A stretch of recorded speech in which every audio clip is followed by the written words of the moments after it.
Bismillahirrahmanirrahim. Assalamualaikum warahmatullahi wabarakatuh. Perkenalkan, nama saya Muhammad Surya Arya Wiranata, kelas 12 IPA 7, absen 27. Di sini saya akan menceritakan buku yang berjudul Umat Menggugat Gus Dur. Buku ini diterbitkan oleh Aliansi Pencinta Syariat dan ditulis oleh Abdurrahman Nusantari. Buku ini menceritakan tentang umat Islam tidak akan diam ketika agamanya dihina, dinodai atau dilecehkan oleh siapapun.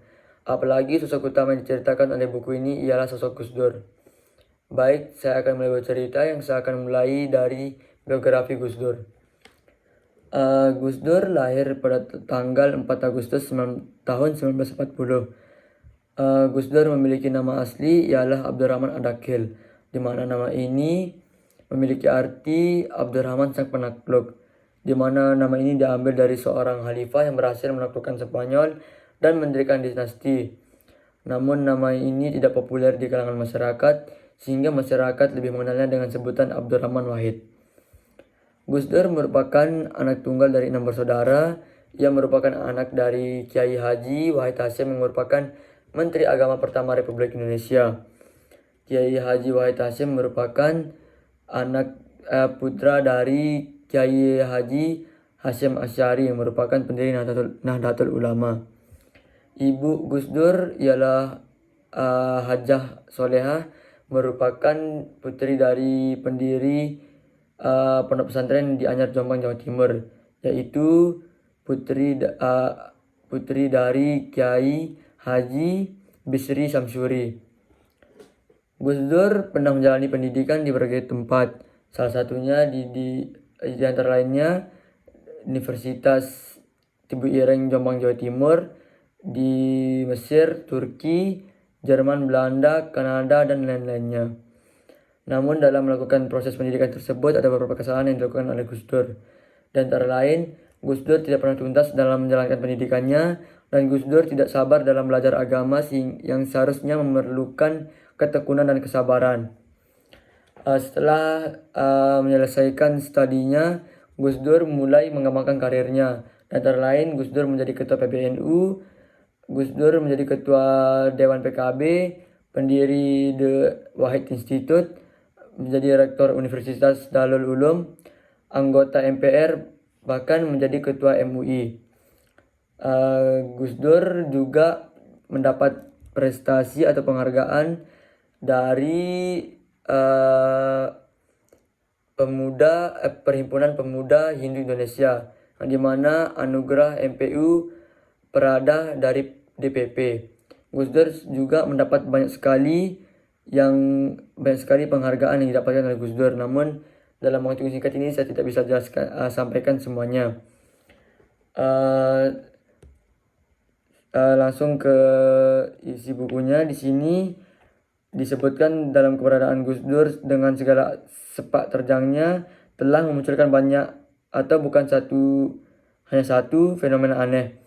Di antara fenomena tersebut ialah sebagai berikut.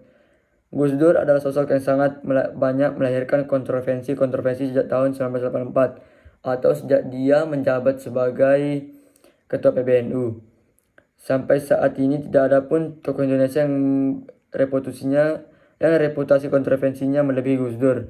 Kontroversi yang disebut di sini ialah seperti sejak dibentuknya MICI pada tahun 1990,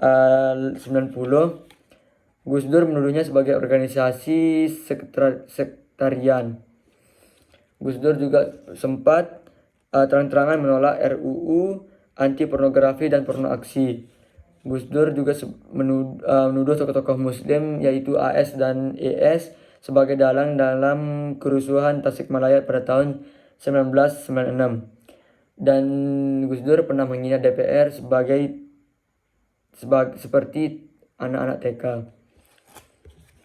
Yang kedua, Gus Dur puluhan tahun menjabat sebagai ketua PBNU, tetapi perilakunya sangat sering bertolak belakang dengan syariat Islam.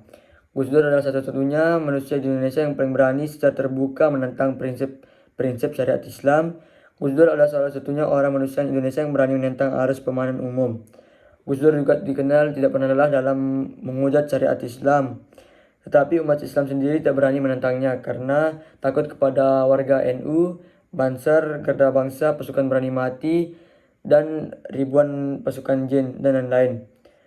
Umat Islam bersikap tegas terhadap orang-orang siapa saja yang berani menyimpang dari syariat Islam seperti Nur Cholis, Masjid, Ulil Absar, dan Dewan Rahaja dan lain-lainnya.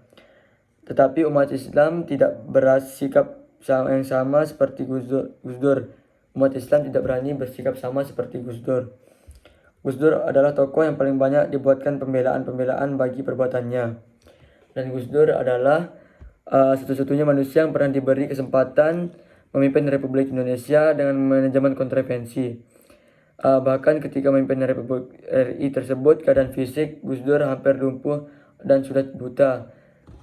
Sampai akhirnya Gus Dur dilengsarkan dari jabatannya.